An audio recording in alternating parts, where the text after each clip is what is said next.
Oh my days! We are so close to finishing ground offense. This is fantastic. No doubt about it, your ranks will have climbed. And hopefully your understanding of offensive systems and styles have developed too. Now we are going to work on an extremely important and often underrated part of the game that people consider all the luck. The 50-50. Now please do not misconstrue what I'm about to say. There is a luck element in the 50-50. For example, you can never be 100% sure exactly where the opponent will create contact with the ball based on their dodge. However, there are some simple rules that will take your 50 game up to the next level. And to make it easier to understand, we need to look at the two different types of 50-50 that I'm going to coin: the standard 50-50 and the counter 50-50. And the first one we're going to look at is the standard 50-50. So the first thing we need to look at is our understanding of hitboxes. Anytime we are trying to win a 50, we need a solid hitbox on the ball. And this means wherever you are challenging from, you want to get a good chunk of the action. And to do that, we need to hit right smack bang in the center.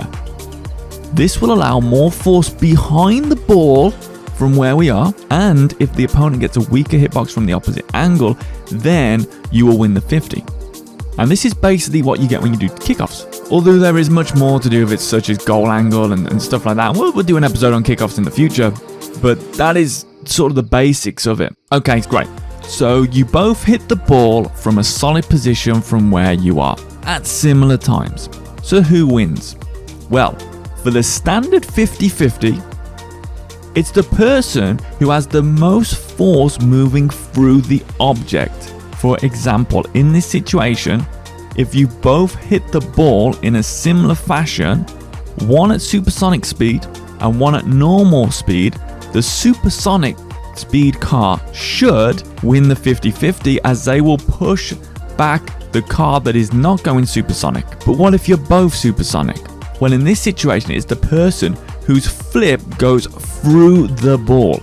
So if you both arrive at the same time with similar hitboxes, as in the center of the ball, both at supersonic, but one does a side flip, which means they're going to move the center of their car towards the side of the ball, aka making a weaker hitbox, and the other does a diagonal flip cancel, also known as a speed flip, through the middle of the ball, then the speed flip will win because they have more energy going through the center of the ball. So let's break this down a second, because there's a lot to take in with this.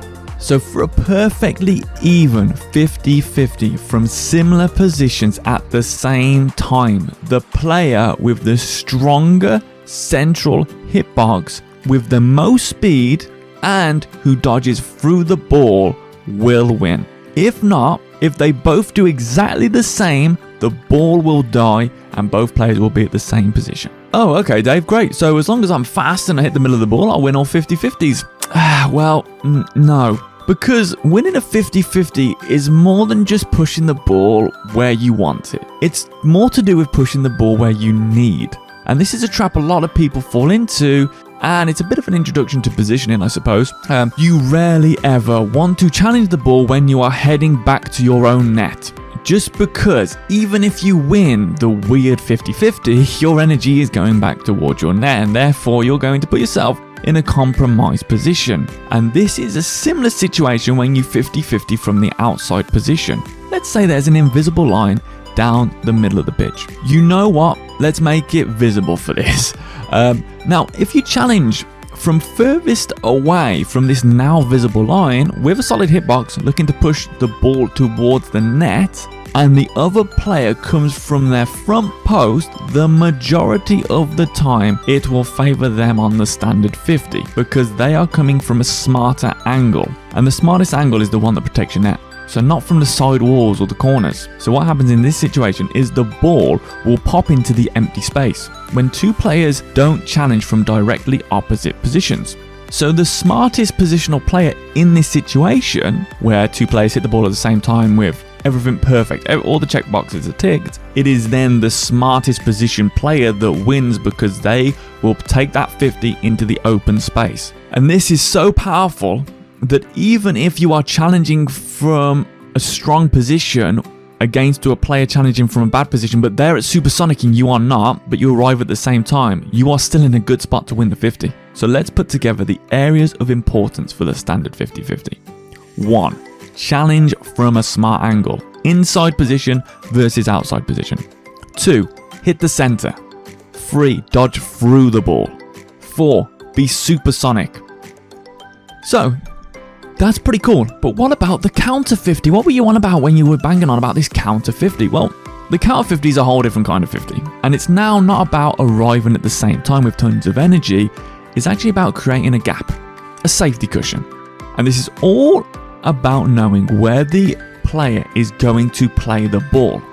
Creating a 1 to 3 car cushion depending on the speed of their play, so that when they hit it, you are ready to collect the ball and be in the middle of the ball, the center. Then from there you can counter with a simple single jump so that your hitbox is in the center of the ball for their follow through touch. However, it doesn't just need to be used in the middle of the pitch. The counter 50 can be used on walls, it can be used whenever you see a player attempting to push the ball up the wall, you can counter by arriving second and hitting it from the smart position. Another variant of the counter 50 is the 50-50 draw, and this is where you have the ball, so you're not challenging at the same time anymore, you actually have control of the ball and you're pushing it forward and you want to create a small cushion and wait for the challenge. When the challenge comes in, you jump directly behind the hitbox. Now, the cushion aspect is important because if we do not have this, essentially we will have a hit on the ball at the exact same time from an opposing angle, and then it becomes a standard 50. Whereby the best hitbox and momentum wins.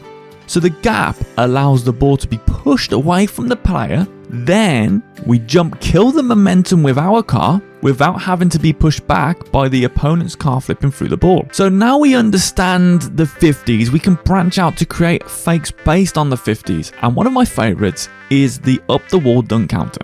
So this is more strategy based, but I think I like it. The standard defensive practice for anyone going up the wall in freeze is to smash the ball from the side as they go up to put pressure towards their net. However, if you are against a team that are chasing heavily, you can actually use this to your advantage, get the inside position, act like you're going to drive up the wall, and then guess what? Slam your brakes on.